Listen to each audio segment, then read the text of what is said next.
Hello, everyone. My name is Angela Fisher, and welcome to my webinar over Club Etiquette 101, Proper Etiquette when attending a private or country club event. So, a little bit about me. My name is Angela Spontaneous Fisher, and of course, Spontaneous is my real name.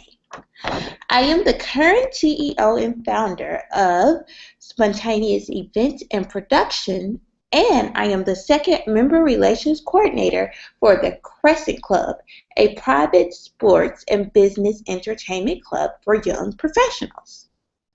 When I'm not working, I spend my days studying and attending school at Full Sail Universities to complete my master's in public relations. Uh, my job at the Crescent Club is the reason why I decided to do this webinar over proper club etiquette. I have seen so many business deals and meetings in general go wrong, all because people did not know the proper protocol to follow while attending clubs. So, first off, why is proper etiquette important? Attention to etiquette is a sign of professionalism and respect for others, and it can make a positive first impression while building trust among colleagues. An understanding of business etiquette facilitates cross-cultural communication and trade in addition to increasing productivity in the workplace. Etiquette also helps forge relationships with people.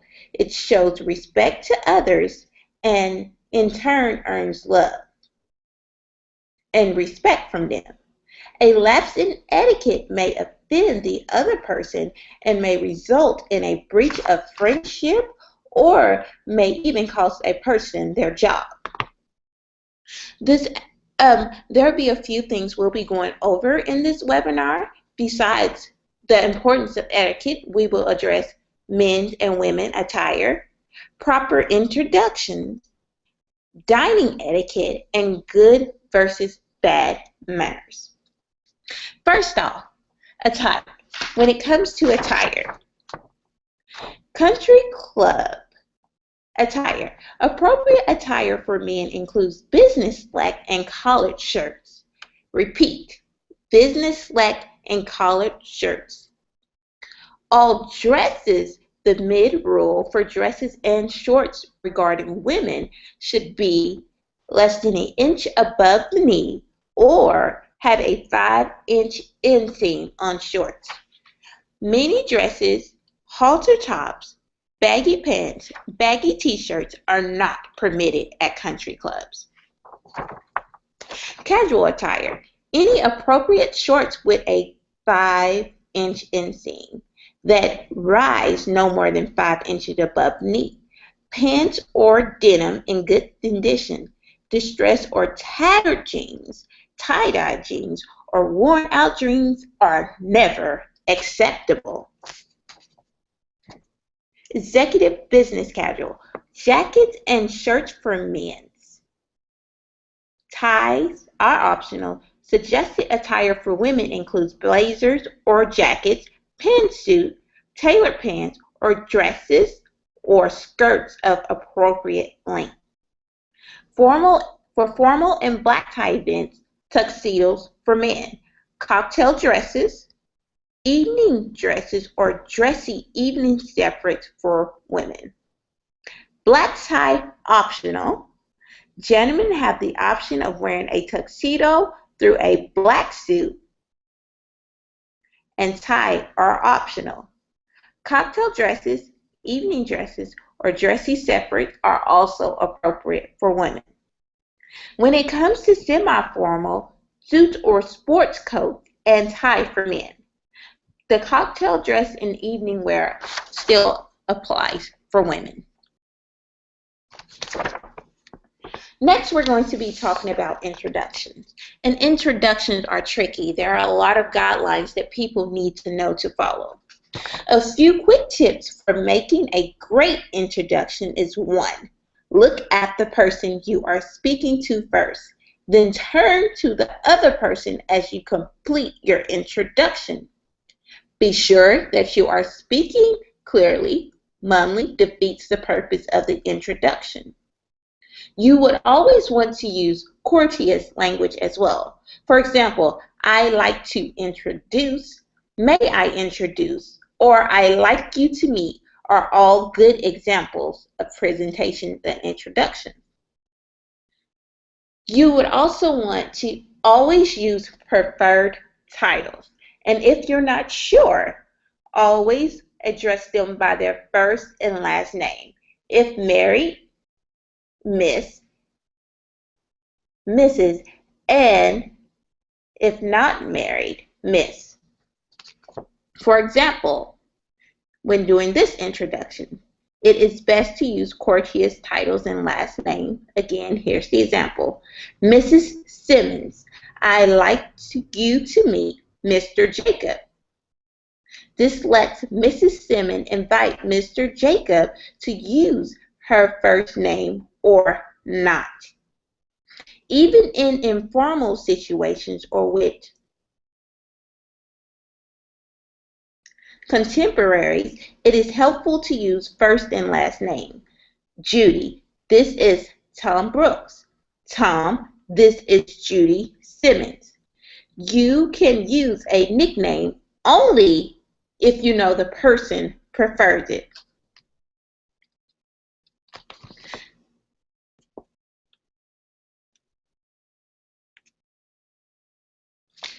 With introductions, you usually want to always be formal, but formality also depends on the event. And when there is a higher level of formality and expectancy, you never address an individual by their first name. You always want to make eye contact and always have a firm grip.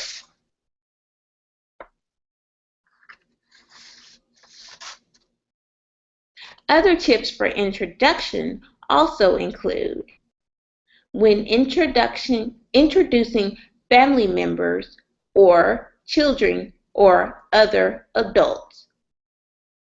It is okay not to introduce them using their last name. But when introducing other family members by their full name, but always introduce other family members by their full name. When introducing someone to a small group, it's practical to name the group members first, primarily to get their attention. For example, Sarah, Kathy, Dunn. I'd like to introduce Curtis, Tyler. Curtis, I'd like you to meet Sarah, Rooker, Kathy, Henley, and Don Quinn. To start a conversation, try to find some topic the two people have in common. Sam, I think you and Jack share a passion for Italian wine is a great example and a great conversation starter.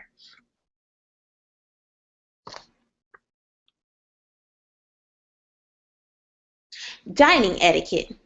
Now, dining rules vary, but the general rules for dining etiquette are as follows. As soon as you sit down, always watch your host or hostess to take note of when it is time to begin. Once your hostess unfolds his or her napkin, you should remove your napkin from the table and place it on your lap. If you are dining out, you should place your napkin on your lap immediately. When to eat. If you are eating out, you should wait until the members of your group have been served before picking up your fork. A private dinner, observe the host. At private dinners, observe the host or hostesses and pick up your fork when he or she does. However, if you are at a buffet, you may start when the others are seated at your table. Regarding food, For dinners where food is served at the table, the dishes should be passed in a counterclockwise flow. Never reach across the table for anything. Instead, ask that the condiments be passed from the person closest to the item. Salt and pepper should be passed together. Always use serving utensils and not your own to lift food from the serving dishes. When eating, table manners are highly important.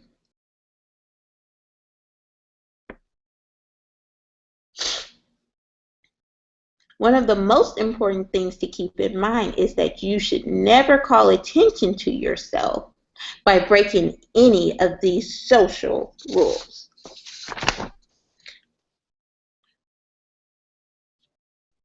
As for silverware and dining, the place setting usually varies depending on how formal or informal the event is.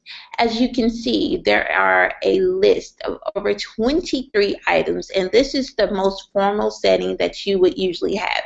And these settings are usually presented at weddings and other small private events. But for now, we're just going to discuss the general plate setting or dinnerware setup. That does not include the formal spread you see here. Usually the items included in a general setup will include items 12, which is the service plate, which is basically the platter plate that they use to sit your more formal dishes and soup bowls on. It's just there. Usually it's just there for presentation and decor. You usually will always have at least a water goblet, which is number 19 listed on the list, and one of the following goblets for wine, glass, or sherry, depending on what they are serving that evening. A salad fork, a butter knife, and a saucer, and a regular fork and a dinner fork are always at the table. When it comes to knifeware, you can always expect to see the mealtime knife, item 14. And also and usually it's not on the list, but you can also expect to see a steak knife as well, along with your soup spoon, which is a part of the regular setting, and your dessert spoon. When it comes to silverware, one of the most common issues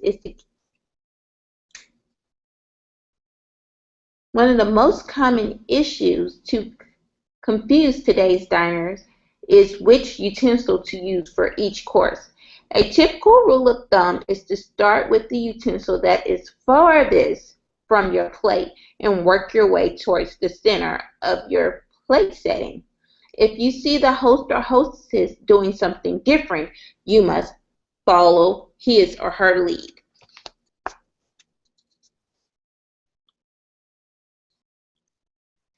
The final thing we will be discussing in this webinar is good versus bad manners. In general, everyone usually knows the regular manners. You learn them when you're kids. Please, thank you. Watch where you put your hands. Don't put your hands on the table. Don't put your elbows on the table.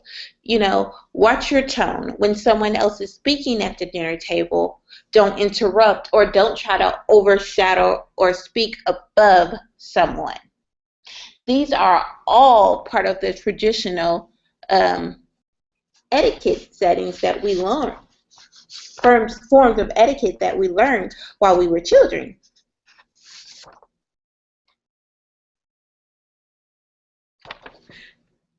But I just want to give you a few other brief tips that you need to follow while at a dinner or a private club. One of the main things I would say that's always a problem is drinking. And you should know, you always need to drink responsibly. If you know that 1 glass or 2 glasses is your limit, never drink more than what you should. And if you are someone who who doesn't drink on a regular basis or don't drink at all, it is okay to politely turn down the offer. Another really big issue um, that kind of goes on at private clubs, and you see it a lot because it's mostly a male dominated area, especially the sports and business club that I work at, is that you'll have these women in group settings with men, and sometimes it's very offensive because, men don't necessarily know, that you shouldn't touch women a certain way that they would touch a man, like the shoulder grabs or the leaning. So always, always watch your hands. And it's not just about placing them on the table, it's about how you touch another person or address another person. Be respectful of someone else's personal space is usually the main thing when it comes to this. That's the number one when it comes.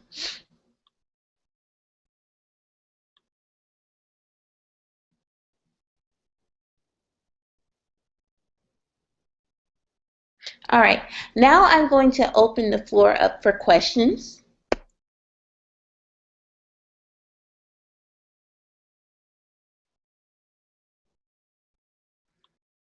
Does anyone not have any questions?